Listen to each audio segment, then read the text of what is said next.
muy buenas noches, les doy la bienvenida una vez más al canal y hoy, a diferencia de lo que sucede habitualmente en este espacio, esto no es un en vivo, sino como bien se dieron cuenta es un video. Esto por la razón a unas fallas técnicas que tiene StreamYard, que es la plataforma por donde normalmente grabo, ya que al momento de tratar de compartir archivos de video en simultáneo con ustedes, pues simplemente no se ve. Vale madre, por más de que hice unas 5 o 6 pruebas durante la semana, no pude, me desesperé y mejor opté por esta opción. Saludo a las personas que estén viendo este video mientras se está estrenando y también a los que lo vean en diferido. Es cierto que al ya estar grabado no podré interactuar con ustedes, pero al menos en el momento del estreno estaré por el chat para tratar de resolver alguna duda que pudiera surgir durante la explicación. De antemano les pido una disculpa por mis pobres dotes en lo que edición de video se refiere y trataré de hablar con mi estilo particular. Esto quiere decir que voy a intentar no cajetearla tanto al momento de hablar, pero los errores simplemente no los voy a editar porque soy mejor persona y sinceramente sería más trabajo y no quiero hacerlo, me da hueva.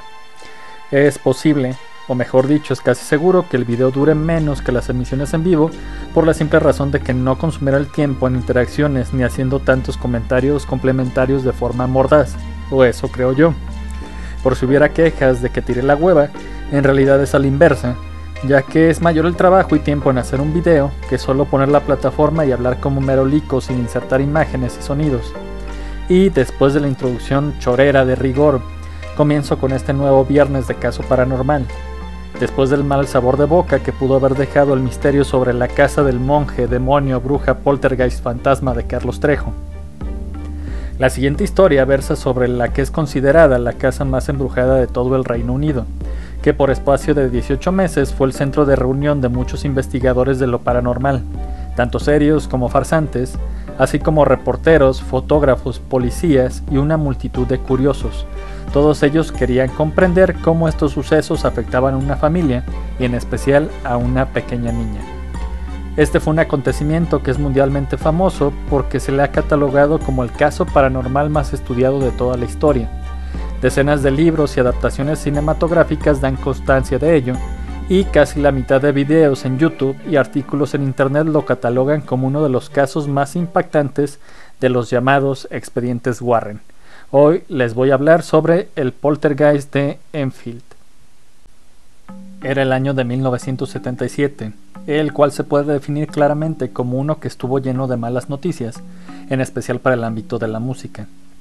El 23 de enero, Pink Floyd lanzaba su álbum Animals, un trabajo en donde la banda critica de manera directa las condiciones sociales y políticas de Inglaterra, así como la decadencia del mundo industrializado de la década de los 70. Si bien fue un éxito de ventas, este disco comenzaría a ser el punto de ruptura de la banda, debido al comportamiento de diva que Roger Waters comenzaba a tener. El 3 de febrero, en San Juan, capital de Puerto Rico, nacía Ramón Luis Ayala Rodríguez, varón que con el pasar de las décadas se convertiría en la mierda conocida como Daddy Yankee. Y por si esta mamada del destino no fuera suficiente, el 16 de agosto en Memphis, Tennessee, fallecía el rey Elvis Presley. Ese mismo mes, del otro lado del Atlántico, en el Reino Unido, comenzaría el calvario de una familia conformada por 5 personas. Una madre divorciada llamada Peggy Hodgson, de 47 años, que residía en una casa construida en los años 20 de los 1900 y que constaba de 3 pisos. El hogar estaba marcado con el número 284, ubicado en Green Street en el suburbio de Enfield, al norte de Londres. Vivía con sus 4 hijos, Margaret de 13, Janet de 11, John de 10 y Billy de 7. Cabe resaltar que Johnny rara vez estaba en la casa, ya que por lo general se quedaba en el colegio y estaba con ellos durante algunos fines de semana y por lo regular durante las vacaciones. El 31 de agosto de 1977, aproximadamente a las 9:30 de la noche, Janet y John comenzaron a escuchar movimientos dentro de su habitación y habían llamado a su madre para que viera lo que estaba sucediendo. Janet dijo que al principio, su madre al escuchar los ruidos les había ordenado que se fueran a dormir, ya que la noche previa los niños se habían quejado de que sus camas estaban temblando y se movían de un lado a otro, con lo que no habían dejado dormir bien a Peggy, y obviamente ella estaba fastidiada creyendo que eran travesuras de sus hijos. Prácticamente fue un váyanse a dormir, no me estén chingando ya. Al estarlos regañando, Janet le dice a su madre que una silla era la que se estaba moviendo y provocaba el ruido, así que Peggy la tomó y la llevó a la planta baja. Pero a los pocos instantes los niños la llaman de nueva cuenta para decirle que los ruidos no paraban, y esta vez, ahora los tres comienzan a escuchar con mayor atención lo que sucedía. Los golpes eran muy claros e incesantes, y se dieron cuenta de que estos provenían del interior de las paredes y el techo de la habitación. Tratando de conservar la calma, la señora Hodgson le dice a sus niños que traten de dormir y apaga la luz de la habitación. Es aquí que de repente un armario, o una cómoda, un baúl, un arcón, dependiendo la traducción y el documento que estés consultando, se comienza a mover alrededor de 18 pulgadas sin que nadie lo empujara. Dicen las fuentes que Peggy, lo más ecuánime que pudo, la acomodó y al volver a apagar la luz se volvió a mover. La mujer agregaría posteriormente: simplemente no podía creerlo. De hecho, lo empujé 2 veces y una tercera vez no pude moverlo. Esto mencionando que el arcón era muy pesado. Ante lo que acababa de suceder y seguramente atemorizada, la madre decide enviar a los niños para pedir ayuda a sus vecinos, Vic y Carrie Nottingham. Al escuchar lo que sucedía, el hombre entró a la casa y al igual que ellos pudo escuchar los golpes que venían de las paredes. Vic comentaría que los sonidos no estaban concentrados en un solo lugar, sino más bien le parecía que estos lo estaban siguiendo por donde se desplazara. Debido al fenómeno, fue incapaz de encontrar la fuente de los sonidos. Él relató: escuché los golpes mientras entraba por la puerta principal. Recorrí toda la casa, sencillamente no pude entender qué era, así que al final pensé que solo había una cosa que podía hacer: llamar a la policía. Esto es lo que le aconseja Peggy, y seguramente ambos adultos tuvieron la esperanza de que los agentes de la ley pudieran dar una explicación lógica de lo que estaba sucediendo en ese domicilio, ya que ellos necesitaban urgentemente escucharlo, porque simplemente así funcionamos los adultos, ya que cualquier cosa que nos rompa nuestra realidad lógica nos hace sentirnos incómodos, angustiados y con mucho miedo. La oficial Carolyn Hibbs y un compañero fueron los que se apersonaron en el lugar, ya que se encontraban cerca al 284 de Green Street cuando se dio el llamado de apoyo. En su informe ella asentó: fui a esta dirección en donde encontré a varias personas paradas en la sala de estar. La propietaria de esta casa me dijo que habían estado ocurriendo cosas extrañas durante las últimas noches y que creían que la casa estaba embrujada. Otro oficial y yo entramos en la sala de estar de la casa y la propietaria apagó las luces. Casi de inmediato, escuché el sonido de unos golpes de la pared que da a la casa del vecino de al lado. Hubo 4 golpes distintos en la pared y luego silencio. Aproximadamente 2 minutos después, escuché más golpes, pero esta vez procedían de una pared distinta. Nuevamente fue un sonido, pero era distinto. De nueva cuenta, una serie de 4 golpes. Mi compañero y los vecinos revisaron todas las paredes, el ático y las tuberías, pero a pesar de esto no pudieron encontrar nada que explicara los golpes. Los vecinos ingresaron a la cocina y se pusieron a revisar la parte posterior del refrigerador, pero no vieron nada. A mí me dejaron con la familia en la sala de estar. Las luces de la habitación se apagaron de nueva cuenta y pasados unos minutos, el hijo mayor señaló una silla que estaba a un costado del sofá. Miré la silla con atención y noté que se tambaleaba ligeramente de un lado hacia otro. Luego la silla comenzó a deslizarse por el piso con rumbo hacia la pared de la cocina. Se movió aproximadamente de 3 a 4 pies y luego se detuvo. En ningún momento pareció dejar el suelo. Revisé la silla, pero por más que observé no pude encontrar nada que me indicara el cómo se había movido. Después de unos momentos, las luces se volvieron a encender y no sucedió nada más esa noche. Pero como siempre, aparecen las discordancias entre las fuentes, ya que muchas aseguran que los oficiales fueron testigos de cómo varios objetos se estaban levitando. Además, agregan que la oficial Hibbs incluso había visto una mecedora que sin razón aparente había comenzado a levitar unos centímetros del suelo y que se había movido de su lugar aproximadamente 1 metro, y que ella comenzó a buscar los cables con los que estaban moviendo el mueble y lo hacían flotar en pleno aire, pero ante su sorpresa, nunca dio con ellos.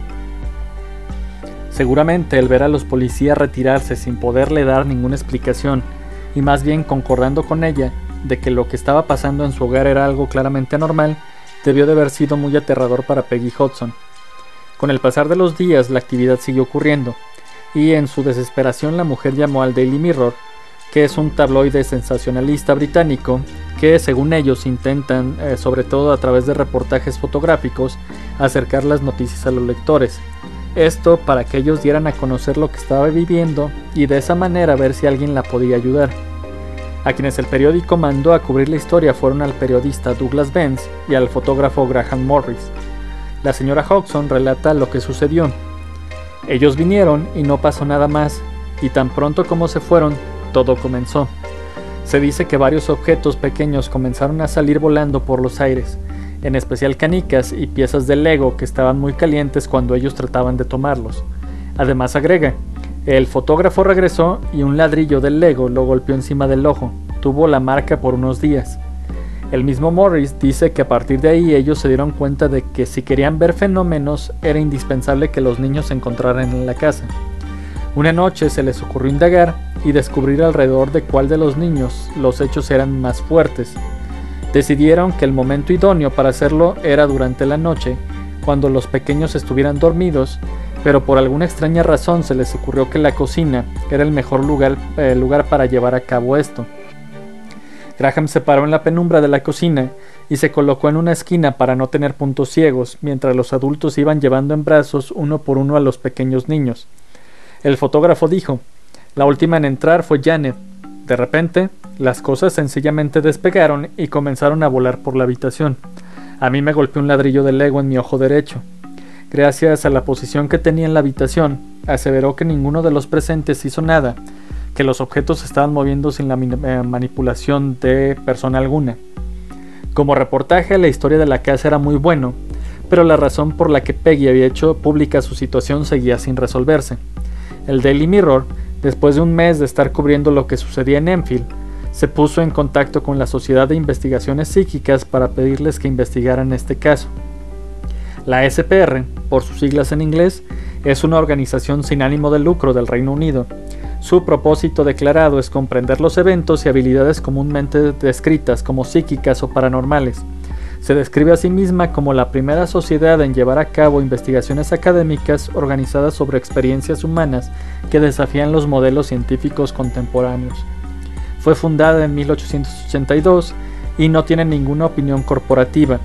Los miembros de la SPR afirman una variedad de creencias con respecto a la naturaleza de los fenómenos estudiados, y todo esto fue llevado gracias a ustedes por el buen Wikipedia que nunca falla.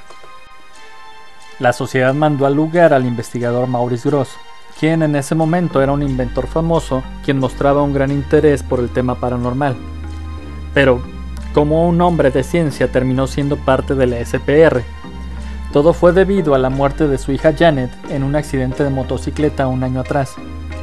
Poco después de la partida de su hija, él había sido testigo de fenómenos inexplicables que le sucedían a su familia. Esto convenció al señor Grosse de que era su amada hija tratando de comunicarse con él, y quiso estar seguro de que los fenómenos paranormales existían y que se podía establecer contacto con estos fenómenos. Eso sí, todo a través de la ciencia, la lógica y la ética, ya que también estaba en contra de los fraudes y las simulaciones. El 5 de septiembre, Grosse llegó al 284 de Green Street en Enfield, totalmente escéptico de lo que había visto en la televisión. Lo primero que hizo fue conversar con la madre de familia y después de aclarar algunos puntos procedió a darle un consejo. Le pidió que conservara la calma y que anotara en un cuaderno todos los incidentes que se fueran presentando.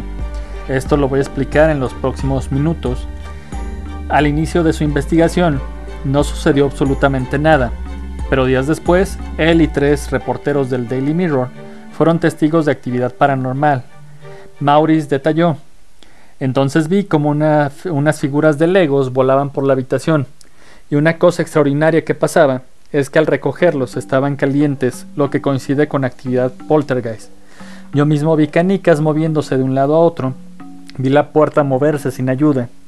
También experimenté la reducción de temperatura. Todos estos sucesos terminaron de convencer a Maurice de que el fenómeno era real y le pidió a la sociedad que se le asignara para investigar personalmente lo que sucedía en esta casa. En las siguientes visitas, Grosse y varios testigos lograron presenciar el momento en que más canicas pasaban volando por el aire, y lo más extraño es que al caer al piso, estas se quedaban estáticas, no rodaban. Observaron también cómo las puertas y cajones se movían solos. Cucharas, cajas de cartón y tapaderas se movían sin que nadie las tocara. La sociedad no puso ningún reparo para que Gross condujera la investigación y aprovechó para mandar a una eminencia que estaba de vuelta en Inglaterra, para que juntos llevaran el caso. Se trataba del parapsicólogo Guy Lyon Playfair, quien era escritor y colaborador de varios periódicos, revistas y editoriales de Estados Unidos, Gran Bretaña y Brasil. Había vivido varios años en el país sudamericano investigando fenómenos paranormales y en ese momento había publicado 2 libros, El poder desconocido y Los ciclos del cielo. El 12 de septiembre llegó a la casa acompañado de la reportera de la BBC Radio, Rosalind Morris. Playfair y Gross acordaron que llevarían una investigación seria y a fondo. Cuando yo leí esto me pareció sumamente exagerado, ya que pues recordé los malos tragos de los casos de Trejo y el matrimonio Warren. Sus investigaciones siempre son las mejores, las más serias e impresionantes, y en números son investigadores estratosféricos, 10.000 casos, 16.000 casos. Pero al ver los datos, este par de investigadores me dejaron sorprendido porque en verdad fueron serios. Gross y Playfair trabajarían por más de un año en esta investigación. Durante este lapso visitaron la casa en 180 ocasiones y en 25 de ellas se quedaron montando guardia durante toda la noche. Precisamente, Rosalind Morris estuvo en una de las guardias nocturnas junto a Gross, mientras la familia estaba dormida. Ella señaló: después de que las niñas se fueron a la cama, se produjo un estrepitoso ruido arriba en su habitación. Ella rápidamente subió las escaleras, entró a la recámara y vio que la silla estaba al otro lado del cuarto a unos 3 metros de su sitio original. Descartó que hubieran sido las menores las que hubieran arrojado la silla, ya que en ningún momento se escucharon ruidos de pisadas aceleradas, las que hubieran podido indicar que alguna de ellas hubiera tratado de volver a la cama antes de que ellos llegaran y se dieran cuenta. En el mes de noviembre comienzan a realizar grabaciones para tratar de captar psicofonías. El hijo de Maurice Gross, llamado Richard, les ayudó a realizar algunas de ellas y contaba: todos los días, al desayuno, mi padre tocaba una cinta o 2. Estas comenzaron con ruidos o golpes y luego pasó a golpear en respuesta al interrogatorio. Esto quiere decir que ya lograron tener contacto con esta fuerza y ellos determinaron explicarle que ante cada pregunta pues tenía que dar 2 golpes para decir que sí y 1 para decir que no. Gross cambiaba constantemente los lugares en donde realizaba las sesiones de preguntas. En una ocasión estaba interrogando a la fuerza paranormal en el cuarto de las niñas y rememora: cuando hice la pregunta ¿estás jugando conmigo?, arrojó una caja de cartón y una almohada directamente a mi cara. El 26 de noviembre, Janet presentó un comportamiento que describen como salvaje. Por esta razón llamaron a un médico, quien le inyectó 10 miligramos de Valium, con lo que lograron que se quedara dormida. Después de media hora de calma, escucharon un fuerte impacto que provenía de la planta alta. Al ir a investigar no encontraron a Janet en la cama, sino que al dar media vuelta la encontraron encima de un tocador. Estaba profundamente dormida y encaramada sobre un amplio radiorreloj. No se pudieron explicar cómo la niña, sin despertarse, llegó ahí. Finalmente concluyeron que algo tuvo que haberla arrojado hasta ahí y era una distancia grande de aproximadamente 14 pies. El 12 de diciembre de 1977 se dio un cambio significativo en la investigación, ya que después de tantos ruidos, gruñidos y silbidos, por vez primera se logró escuchar una voz extraña que surgió de Janet. Después de interrogarla exhaustivamente, este sonido se identificó como Bill, un hombre con voz gutural que les dijo: justo antes de morir quedé ciego, luego sufrí una hemorragia, me quedé dormido y morí en la silla en la esquina de la planta baja. Cuando Janet volvía a ser ella misma, le preguntaban sobre lo que experimentaba cuando Bill tomaba control de ella, a lo que la menor les explicaba que sentía como una presencia se colocaba detrás de ella, la tomaba de su cuello y una voz provenía de la parte posterior de su garganta. En las diversas sesiones en las que sí pudieron entablar una conversación con Bill, ya que muchas veces solamente lograban captar gruñidos, silbidos, ladridos o palabras incoherentes, le preguntaban la razón del por qué estaba ahí o el por qué Janet no podía verlo, a lo que él respondía: soy invisible, porque soy un GHOST, es fantasma deletreado en inglés, lo que hizo que los investigadores descartaran que pudiera tratarse de un caso de personalidad múltiple o un amigo imaginario. Ahí recabaron información y dieron con un hombre llamado Terry Wilkins, quien les dijo que en efecto su padre de nombre Bill vivió en esa misma casa y había fallecido de un derrame cerebral en la silla de la planta baja. También algunas fuentes mencionan que la niña comenzó a hacer dibujos perturbadores. Uno en especial mostraba a una mujer en vestido blanco a la cual le salía sangre de la boca, a lo que Terry dijo que su madre había muerto antes que su padre de un cáncer de boca. Todo esto era información que obviamente Janet desconocía. La voz de Bill maldecía todo el tiempo y anunciaba que seguía viviendo en la casa y que dormía en la cama de Janet. Y aquí surge la pregunta que siempre nos hacemos en este tipo de casos: ¿por qué carajos nunca se mudaron? Simplemente, en este y en la mayoría, es porque por regla general en este tipo de situaciones son familias que tienen una economía pues bastante precaria. En Anfield estamos viendo que era una mamá divorciada que mantenía 4 niños. Si bien no eran pobres en el estricto sentido de la palabra, pues sí estaban viviendo en una casa que los británicos denominan como de asistencia, es decir, que se alquilaba a un precio muy bajo y que ya venía amueblada. Es por esta razón que no podían mudarse, y también le da sentido a que la silla en donde falleció el buen Bill boca de carretonero Wilkins siguiera siendo utilizada en esa casa. Cuando esta información salió a la luz, varios medios pidieron entrevistar a la niña para lograr captar la gutural voz. En una de ellas, Janet dio una declaración que hizo pensar a muchas personas que el caso era montado o al menos había sido contaminado. Esto porque ella parece que sin querer pudo sugerir que la idea de hablar con voz de poseída habría sido plantada y alentada por el mismo Maurice Grosse. En un punto de la entrevista, el reportero le pregunta que cuándo habían aparecido esas voces, y ella responde que una vez Maurice les dijo: todo lo que necesitamos es que las voces comiencen a hablar. Casi inmediatamente, como siguiendo su sugerencia, las voces comenzaron a aparecer, al principio como gruñidos, después en forma de ladridos y finalmente como una voz gutural y masculina. Ante la controversia que se formó, Playfair y Grosse decidieron descartar la posibilidad de que la niña estuviera fingiendo la voz. Los investigadores le pusieron cinta adhesiva en la boca para evitar que ella moviera los labios con la suficiente comodidad y poder detectar un posible truco. No obstante, la voz de Bill se podía escuchar con total claridad, aunque parecía oírse más lejana. No conformes con este resultado, decidieron hacer otra prueba y le ordenaron a Janet que tomara agua y sostuviera el líquido en su boca. Acto seguido le pusieron cinta adhesiva para evitar que arrojara agua. Con esto esperaban ver si la voz de Wilkins era aún audible o en su defecto esperaban atrapar a la menor. Pero al igual que la anterior ocasión, la voz gutural se seguía escuchando y a la niña no se le cayó ni un poco de agua de la boca.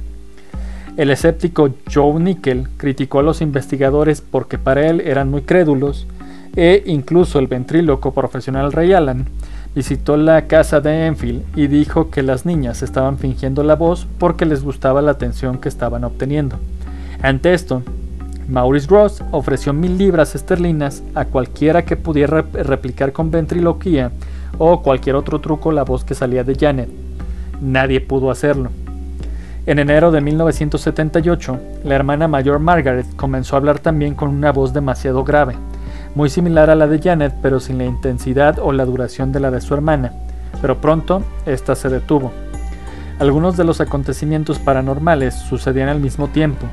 Muchos de ellos se repetían, pero no tenían un momento ni un lugar en específico para que se manifestaran, y daba igual la hora del día. Fuera día o de noche, los fenómenos ocurrían con la misma intensidad. Entre los relatos más impactantes sobre lo que sucedía en la casa de Enfield, se encuentran la de un agente de tránsito que se encargaba de marcar el alto auxiliada de una señal en el crucero de peatones ubicado frente al domicilio. Ella se acercó a Guy Leon Playfair y le relató que un día se había acercado a la casa para tomar su señal, ya que normalmente la guardaba entre los arbustos, cuando de repente escuchó un ruido fuerte. Eran libros chocando contra la ventana de uno de los cuartos, pero pudo distinguir que los objetos volaban por la habitación e iban a estrellarse en contra del cristal. Ella le dijo al investigador: Pude escuchar el ruido porque todo estaba muy tranquilo, no había tráfico y me hizo sobresaltarme. Luego, después de un rato, vi a Janet. No sé si había una cama debajo de la ventana, pero la observaba subir y bajar como si alguien la aventara en peso una y otra vez en posición horizontal. Definitivamente la pude ver subir hasta la altura de la ventana, pero pensé que si estuviera brincando con sus pies, no tendría la fuerza suficiente para rebotar con su espalda y subir tan alto. Mi amiga la pudo ver, las dos la pudimos ver. Con respecto al levitar, las famosas fotos en que supuestamente se ve a Janet haciéndolo han sido el tema de mayor controversia. La mayoría de personas que las observan comentan que en realidad es como ver a una persona brincando sobre la cama. El fotógrafo que las tomó es Graham Morris y dice que es una secuencia de fotos captadas con cámaras que se instalaron en la habitación y que capturaban las fotografías con intervalos de 4 segundos entre ellas. Morris dijo con respecto a las fotos: Janet parece haber subido desde una posición boca abajo, volando por la habitación y está en el aire. Los que defienden la veracidad de las evidencias señalan que las cámaras de aquella época no podían capturar el movimiento con total perfección, es por eso que deberían observarse borrosas como las de los eventos deportivos de la época, ya que no existían los estabilizadores de movimiento. Además sugieren que las caras de angustia tanto de Janet como de Margaret solamente podrían tener las grandes actrices para poder tener la concentración de hacerlas en medio de un salto. Y para rematar, dicen que no se aprecia una presión visible en el colchón que indicaría que una persona saltó sobre él. Las fotografías también lograron captar cómo una almohada parece deslizarse desde la cama de Margaret hasta el suelo sin que nadie la esté tocando, y lo que parece ser el movimiento de una cortina que está junto a la cama de Janet. La niña comentó que esta misma cortina, en medio de una de sus levitaciones, se le enredó alrededor del cuello y comenzó a asfixiarla. Sobre las imágenes existentes de las contorsiones que sufría la menor, ninguna posición fue como en la película del Conjuro 2. Muchas personas opinaron que se debía a un caso de posesión demoníaca. Es verdad que en ese rubro sí se logran tener registros de cómo las personas pueden hacer cosas que en un estado normal no podrían, como lo es el caso de la levitación y el doblarse en posturas físicamente imposibles y dolorosas, pero Gross y Playfair simplemente descartaron esta posibilidad. Antes bien, la llevaron a un hospital en donde se le realizaron pruebas psicológicas y psiquiátricas para ver si no tenía algún daño neuronal o una enfermedad mental que provocara su comportamiento.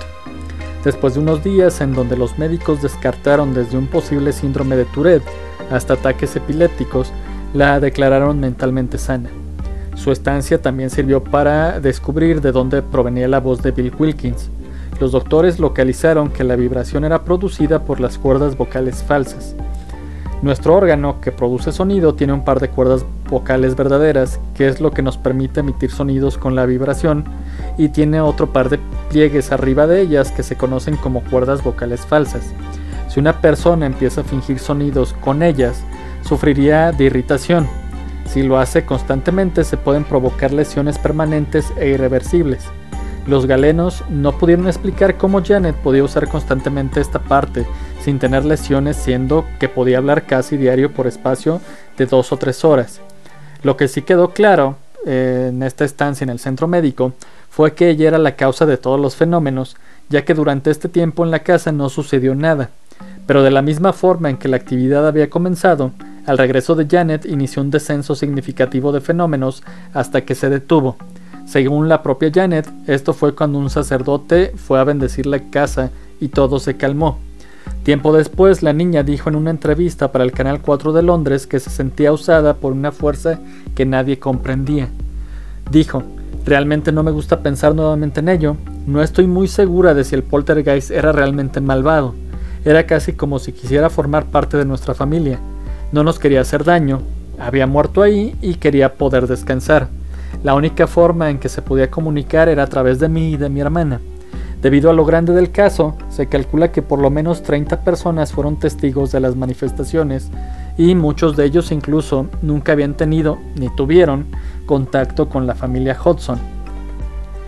Y es así, de esta manera, que año y medio después de que había comenzado la actividad, en 1979, finaliza lo que es el poltergeist de Enfield.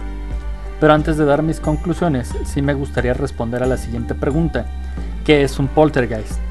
Para dejar descansar a Wikipedia, pues vi varios videos, leí varios artículos y el que condensó todo lo que necesitaba y que me pareció pertinente para el tema de hoy, pues estaba en el artículo de Alejandro Parra llamado Actividad Poltergeist y el caso de Andrés Bernier, algunas consideraciones neuropsicológicas, fenomenológicas y psicodinámicas. Parra arguye que todo es derivado de la psicoquinesis, que es la influencia de la mente sobre la materia a un nivel inconsciente. Asevera que estos eventos se vienen reportando desde la antigüedad. Su fenomenología es descrita en términos de lanzamientos y desplazamientos de objetos, ruidos, luces, apariciones y olores fétidos. Además, los poltergeist son capaces de interferir equipos electrónicos, mientras que otros reportes incluyen lesiones somáticas. Los poltergeist han estado asociados a espíritus inquietos o traviesos, pero a veces también se comportan agresivamente. La palabra poltergeist proviene del alemán poltern, que es golpear o hacer ruido, y geist, que es fantasma o espíritu. El fenómeno está tan ampliamente divulgado y reportado en todas las épocas y culturas que se han bautizado a estos sitios afectados como casas embrujadas, casas endemoniadas, casas hechizadas o casas infestadas. Además de que antes del siglo XIX, las manifestaciones de los poltergeist eran atribuidas al diablo y a otros demonios, así como a las brujas y a los espíritus de los muertos. Dice que la fenomenología poltergeist tiene una actividad que ha sido descrita por varios autores. Las más frecuentes son las lluvias de piedras, de polvo y de otros objetos pequeños, lanzamientos y desplazamientos de objetos, incluyendo muebles pesados, ruidos intensos, luces, apariciones y olores fétidos. Los poltergeist son capaces de interferir los teléfonos y otros equipos electrónicos y de encender y apagar las luces y cualquier aparato eléctrico. Algunos sujetos victimizados por la actividad poltergeist reportan lesiones somáticas como pellizcos, mordidas, golpes y hasta agresiones sexuales a las personas que los experimentan ya en cuestiones muy cañonas. La actividad por lo general comienza y termina de manera abrupta. Un episodio típico puede durar desde algunas horas hasta varios meses e incluso se ha informado de algunos que se prolongan durante años. La actividad ocurre casi siempre cuando alguien está presente, generalmente en torno a un agente, que es aquel que parece servir como foco o imán de la actividad, y el agente es un factor en la mayoría de los casos, tantos de los que padecen etiología, que es el estudio sobre las causas de las cosas, como de los que pueden ser provocados por psicoquinesis humana. En los años 30, el psicoanalista Nandor Fodor elaboró la teoría de que algunos disturbios de tipo poltergeist no eran causados por espíritus, sino por agentes humanos que padecían intensa ira reprimida, hostilidad o represión sexual. Se auxilió mucho de los estudios y opiniones de su amigo Sigmund Freud, con quien conversaba del tema de fantasmas y poltergeist. En 1938, investigó el caso de una mujer cuyas represiones provocaban un brote de fenómenos poltergeist y, al parecer, también el ataque de un supuesto vampiro. Fodor fue duramente atacado por los espiritistas que llevaron el caso, a los cuales ganó un pleito en la corte por calumnias difundidas en uno de sus periódicos. William Carroll y algunos colegas intentaron probar también que hay una relación entre la disfunción psicológica y la actividad poltergeist. Durante sus investigaciones acuñó lo que llamó PQER o psicoquinesis espontánea recurrente, que son efectos materiales espontáneos que son explicables en estos casos. También descubrió que la gente más frecuente era un niño o adolescente cuya psicoquinesis involuntaria constituía una manera de expresar su hostilidad sin temor a ser castigado.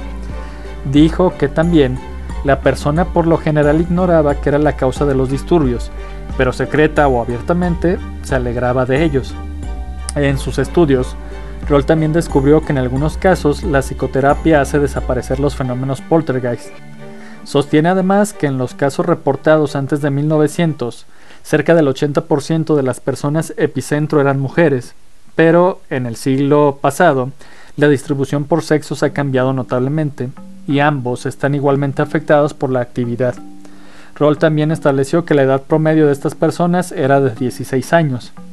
A finales de los años 70, Alan Gaul y A.D. Cornell llevaron a cabo un extenso análisis de 500 casos a nivel mundial e identificaron y listaron 63 características generales que todos los casos poltergeist poseen. Más recientemente, en 2004, el psicólogo australiano Harvey Irwin aseveró que según sus investigaciones, cerca del 70% de los casos de epicentro de una actividad poltergeist son jóvenes menores de 20 años. En cuestión a la pregunta de si el caso fue real, todo parece indicar que sí. La investigación llevada a cabo por Maurice Grosse y Guy Leon Playfair fue hecha con total ética y seriedad. Tan es así que cuando ellos lograron detectar que algunas de las supuestas actividades poltergeist fueron montadas por las niñas, no dudaron en hacerlo saber. Como en una ocasión que una cámara de video puesta en una habitación grabó a Janet doblando cucharas e intentando doblar una vara de hierro. En otra ocasión, Maurice Grosse llegó a observar a Janet golpeando el techo de la casa con una escoba y escondiendo su grabadora. En lugar de encubrirlo y hacer pasar estos fenómenos como verdaderos, afrontaron a las hermanas. Cuando Janet y Margaret admitieron sus bromas a los reporteros, Grosse y Playfair las obligaron a retractarse públicamente y a confesar. Tras este episodio, que conllevó el descrédito de Grosse y Playfair, estos recibieron burlas de otros investigadores por ser fácilmente engañados. Janet y Margaret fueron cuestionadas sobre esto en las entrevistas y las hermanas dijeron que lo hacían con la intención de comprobar si los señores Grosse y Playfair eran capaces de atraparlas. Dijeron que en la totalidad de los casos los investigadores siempre lograban descubrirlas. Años después, Janet aceptó que un 2% de lo que sucedió en la casa era fingido por ella, pero el daño ya estaba hecho.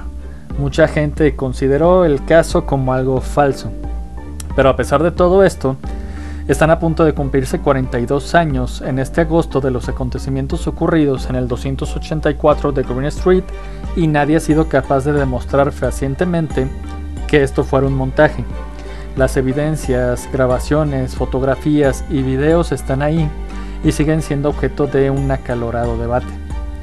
En mi opinión sería el típico caso de un poltergeist, ya que es un fenómeno causado por seres humanos, en donde la persona no sabe que lo está causando, ya que no es consciente de que posee este tipo de habilidad extrasensorial, pero sí lo disfruta. Las niñas disfrutaban esta atención. Es el caso de las niñas Hudson, que eran adolescentes que pues en la escuela no eran nada populares y no se les conocían amigos importantes, siempre estaban jugando entre ellos. ¿Querían llamar la atención? Es obvio que sí, quizá no de una manera consciente, pero pues ellas vivían en un entorno difícil, eran parte de una familia disfuncional y habían vivido la separación de sus padres, tenían una situación económica complicada y otra cosa más que se debe tener en consideración es que ellas estaban a punto de tener, si es que ya tenían su ciclo menstrual. Mujeres, más hormonas, más situación difícil, son una buena combinación para la actividad poltergeist según los autores que yo consulté. Yendo más allá, consulté que alrededor de la casa de Enfield se encuentran al menos 3 cuerpos importantes de agua cercanos. Al este de la vivienda está el río navegable Lee y a pocos metros de este está el King's George Reservoir, que es un embalse gigantesco de agua potable para abastecer a la ciudad. Al oeste, más alejado de la casa, se encuentra el río Nuevo, que es un río artificial y cumple la misma función, llevar agua a la ciudad. Esto hace suponer que la zona debe de tener varios depósitos de agua subterránea y mantos freáticos. Ustedes se preguntarán, ¿y qué con eso? Bueno, en la mayoría de los casos en donde están inmiscuidos los fantasmas o los fenómenos paranormales, es bien sabido que el agua es un excelente conductor para que estos se manifiesten debido a la cuestión del electromagnetismo. Esto, acoplado a una telequinesis de un adolescente que a lo mejor se encuentra reprimida, daría como resultado que el fenómeno se vea potenciado muchas veces. Y algo que habla muy bien de los investigadores es que, aparte de que nunca manejaron la hipótesis de una posesión demoníaca, yo creo que para no desviar la investigación ni meter a la religión en esto, pues tampoco se aprovecharon de algo que sin duda, para investigadores sin escrúpulos o algunos charlatanes, hubiera sido un buen argumento para sacar más tela de dónde cortar e inventar una historia que vendiera libros y derechos para películas. y es que a tan solo unos pocos metros de la casa 284 de Green Street se encuentra un cementerio. Pero tanto Playfair como Gross nunca manejaron la cuestión de los fantasmas, ni siquiera con las pruebas de la existencia de un hombre llamado Bill Wilkins y que había vivido en esta casa. Para ellos, el fenómeno era 100% poltergeist provocado por un humano. El caso sigue siendo el poltergeist de Anfield, no el fantasma ni el demonio de Anfield. Finalmente, sobre todo para evitar que me sigan mentando la madre o renegando de que, oye estúpido, yo te escuché nada más porque los mencionas en el título, pues respondo a la pregunta de ¿y dónde están los Warren? Pues, ¿qué pitos tocan ellos aquí?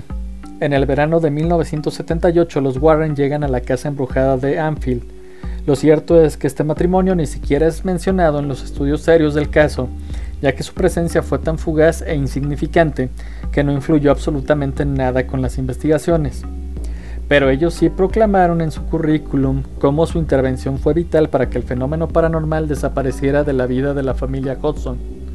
Tanto es así que en 2013 se estrenó la película El Conjuro 2 en Latinoamérica o Expediente Warren, el caso Anfield en España, y que obviamente según ellos está basada en los sucesos de este acontecimiento. En medio del furor por el estreno del largometraje del universo del matrimonio, se comenzaron a realizar entrevistas a los involucrados, entre ellos a Guy Lamb Playfair, quien secamente dijo que los Warren habían llegado al lugar sin ningún tipo de invitación. En su libro El Demonólogo, Ed Warren asegura de que fue testigo de muchos fenómenos paranormales mientras su mujer y él trabajaban con las niñas y trataban de ayudarlas. Aseguraba que no se podía grabar los eventos peligrosos que atormentaban la atmósfera dentro de la casa, pero sí se podían capturar las levitaciones, teletransportaciones y desmaterializaciones de personas y objetos que sucedían ahí, sin mencionar las cientos de horas de grabaciones espirituales que se escuchaban en los cuartos. Lo único que comentó Playfair sobre Warren en una entrevista fue que Ed se había acercado a él y le dijo que con ese caso podían hacer mucho dinero. A lo que Guy le contestó: pues eso es todo lo que necesito saber de usted, y dando media vuelta se alejó de Ed Warren. Yo creo que Ed pensó que se podía aprovechar no tanto en lo económico sino también de la fama de Playfair, y pues este lo mandó por un tubo. Esto es todo lo que duró la investigación de los Warren ahí, simplemente una tarde, porque de hecho cuando en la página de Facebook anuncié o puse la cita de lo que había dicho Bill Wilkins de cómo murió, pues sí tuvo varias amistades de, qué bonito, vas a hablar sobre el Conjuro 2, y yo, no güey, voy a hablar sobre el caso Anfield, lo que no hicieron estos pendejos, y hasta se animaron a alegarme de, es que tú eres un güey, no has visto la película, ellos duraron varios días e incluso fueron muy amigos, y yo, no güey, me escuché como feminista de tercera ola, ponte a leer poquito, no para que me des la razón, sino pues para que ya no seas engañado tan fácil. Y pues ¿por qué no puedo mantener la neutralidad? Porque varios ya me han comentado de, es que eres un ojete, a mí me encantaban los Warren y me los tumbaste del pedestal. Yo no soy dueño de la verdad, pero pues si algo les molesta o se decepcionan, no es culpa mía, es de este matrimonio de farsantes. Y también decir que, vuelvo a repetir, yo no soy dueño de la verdad. Por ahí alguien en el capítulo de Lilith me dejó un comentario que decía, ¿el internet da para todo? Claro que sí, así como la capacidad de cada persona. Si a alguien le molesta que hable de Diosito, de mi interpretación, pues yo ya no puedo hacer nada. Y siempre es el consejo que les doy, no se queden con lo que alguien les dice o lo que escucharon, traten de buscar y saquen su propia interpretación siempre y cuando con hechos. ¿Qué fue lo chido de que me dejó el caso?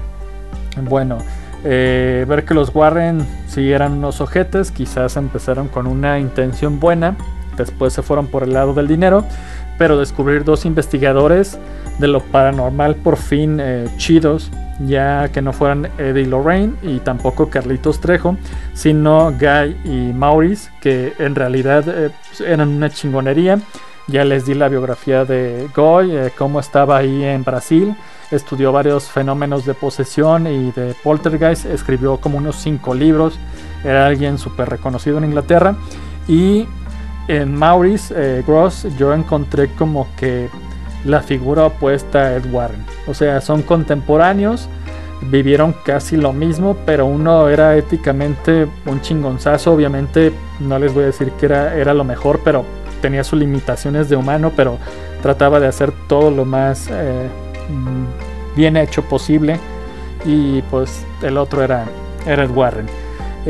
¿Quién fue Maurice Gross? Fue un aprendiz de arte comercial y diseño. Nada de esas mamadas de que yo quiero pintar pero no voy a la escuela porque es feo y me aburre. No, él sí lo estudió, y debido a la Segunda Guerra Mundial se va a enrolar en la Real Artillería Naval y fue evacuado de Dunkerque en 1940. Al año siguiente fungió como vigilante de los prisioneros italianos que Inglaterra capturaba hasta que se dio el final del conflicto. Aquí no puedo tirarle mierda a Warren, sí ha de ser muy feo que tu país te obligue a ir a pelear. Los dos estuvieron en la Segunda Guerra Mundial, los dos van a sobrevivir y ambos se van a casar en el transcurso de la guerra con sus respectivas novias. Después de la guerra, se dedicó a inventar y patentar diversos proyectos de su creación. El más famoso fue su cartelera publicitaria rotativa, es decir, un espectacular que giraba. Y en 1961 fundó su consultoría de negocios en diseño e ingeniería, que se encargaba de la patente de diversos inventos alrededor del orbe. Quiere decir que él sí trabajaba, no como cierto gordo pedófilo. Perdón por esto. Si quieren saber más de Ed Warren y por qué dije lo que dije, consulten el episodio de Leyendas Legendarias. Y lo que más me gustó de él es que, a pesar de que se hizo famoso, o un poco más famoso con lo del caso Enfield, pues él siguió siendo el mismo. No trató de hacer riqueza, él se podía mantener solo, y les digo que su metodología era muy buena. Siempre llegaba a todos los lugares con mente sí abierta, pero convencido de que siempre iba a hallar una explicación lógica, y no luego repartiendo exorcismos y pendejada y media ante el resto de las personas, ya que vi en los videos que existen todavía que en los casos que investigó siempre optaba por imponer pues su lógica y tratar de ayudar en realidad a estas personas.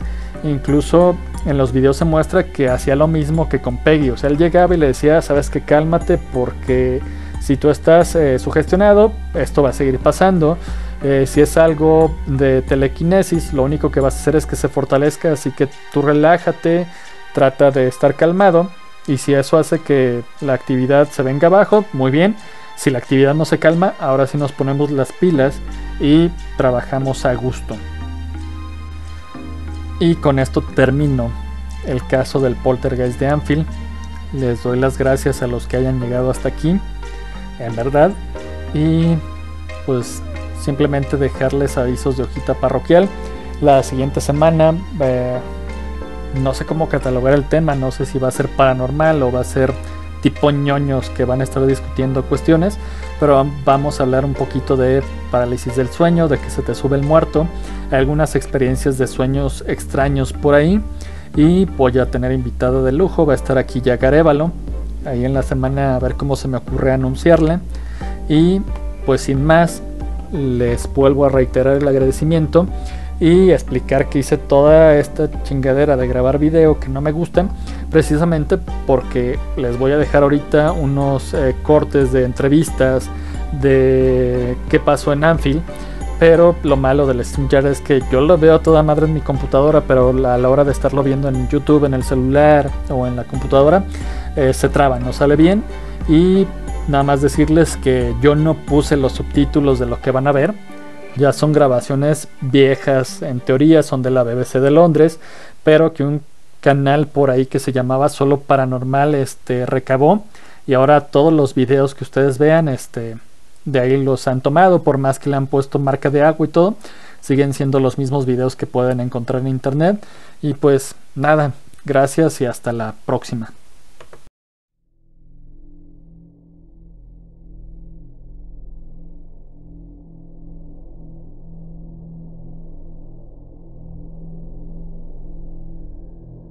Came off the floor, or nearly a half inch I should say, and I saw it slide off to the right, about 3.5 to 4 feet before it came to rest.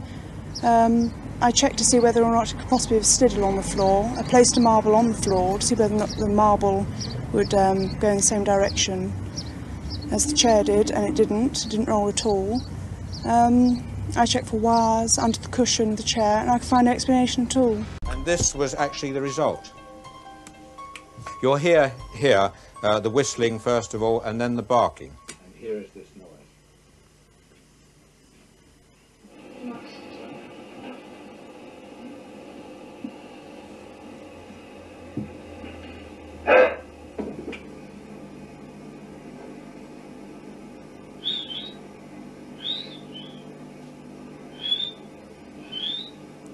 The barking here is quite extraordinary, actually.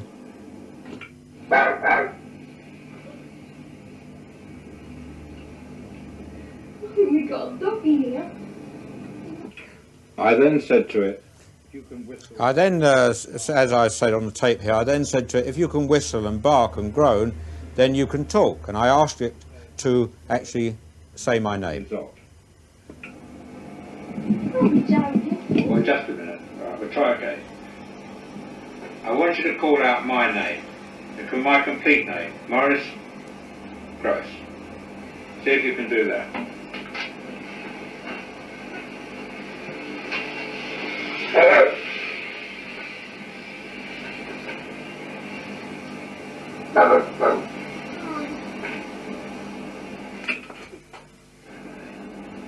Very good. Let me hear you say my name again. Come on, let me hear you say my name.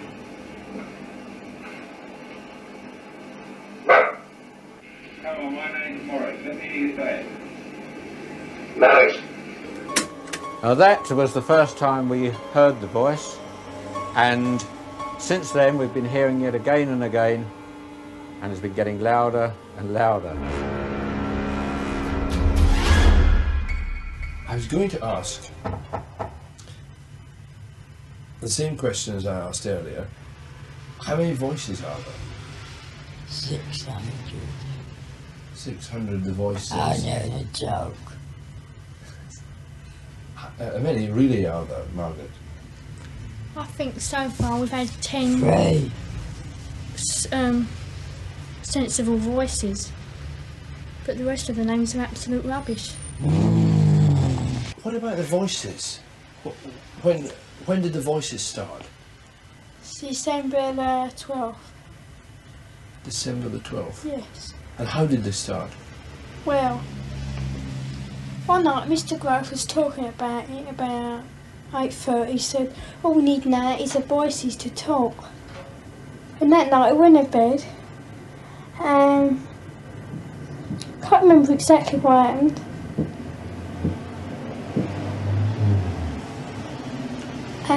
What's that knocking? Yeah, can hear it now. I was doing that yesterday morning, and Peggy was on her own. So she come in to us, because it wasn't her, she come in. We sat together and we heard it. And I counted how many knocks, and there was 14 altogether. And it's doing it again now.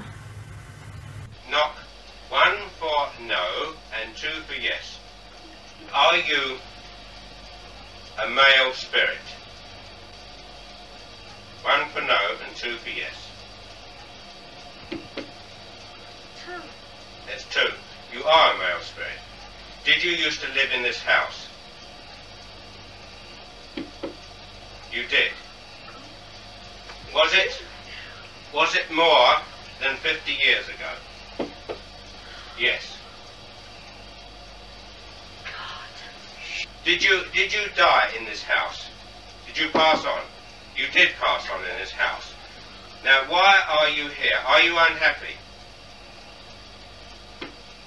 You're not unhappy. But why are you here? Is it because you want to give us a special message? No. You don't want to give us a special message. Now, what happened in this bedroom? Well, I heard a noise downstairs. I come up, and there was the eldest girl on the floor. But the other one's missing. So I look under this bed, I look under this one, and as I stand up, I see it. There she is, across this radio, one leg in the air, and her head hanging down. Just to prove that I wasn't mad, I yelled for my wife to come up to see what I have just seen. But she was asleep.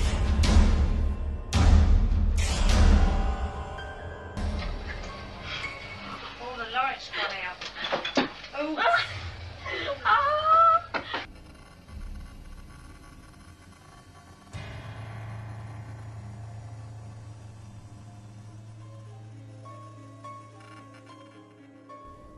Who's that shaking the door?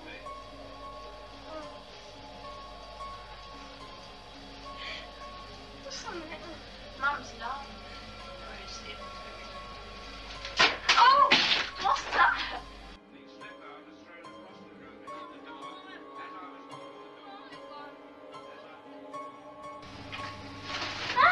Oh, right. Oh, gross. In every story of things that go bump in the night, there are two possibilities. One, that it's a hoax. Two, that there's something going on beyond the grasp of the human mind. If this is a hoax, it means that some of the 17 people who've seen things have been playing an elaborate and twisted joke on the others. If it isn't a hoax, it means that either those 17 people have all been having hallucinations, including the police, or this is the best documented ghost story of all time. Now I ask you the question again. 2 knocks for yes, and 1 knock for no. Now, yes, that's right, you understand. Now, do you enjoy upsetting this family? You do? Well now, will you please go away? Because I think you've had enough of your jokes. You won't go away. But I would like you to go away, and go away because I think you've been upsetting this family long enough, and it's time you went away. You understand me? Please go away. Yes, you must go away. It's absolutely essential that you go away. No, you mustn't be obstinate. You must go away. Well, you must. I'm sorry, but you must stop annoying this family. You've had enough. You've had a good time. Now, please go away. All right? Please go away. I can't say any more to you now. Goodbye. Goodbye. Oh, road above, check you down the street. Very lovely part the street. Now f*** This voice is coming from an 11-year-old girl. 1 knock for yes, 2 for no. Are you a man? Are you a boy? You want the people in this house to move. 1 knock for yes, 2 for no. Yes. Okay. Who is it that you don't like the most here? Is it? Is it? Is it their father? Is it their mother? Oh my God. Okay. I'm invisible. I'm invisible. You're invisible? Why are you invisible? I'm a G-H-O-S-T. Because I'm a G-H-O-S-T. I command you to reveal your identity. Give me some sign. Is that you moving something? Give me some sign that you're here. What I did was use religious provocation. I have to provoke it into some type of outward manifestation. And that was my point in doing that. In the name of Jesus Christ, I command you to reveal your identity. On the following night, the family reports that the poltergeist seems to be more active than ever. Only now, its attention is focused on the family's 10-year-old daughter. The little girl is trying to do her homework, but you can see that the chair keeps sliding backwards. You're holding it down, aren't you? It's got that much strength to it. Now, if you watch, you can see the little girl's legs are up on the rungs of the chair. She's not pushing herself up. from the floor. The mother is not tipping that chair backwards. Nobody is touching that table. The table moves of its own volition. Well, perhaps, Guy, perhaps you've got something to say to them. Yeah. Goose Chase is here.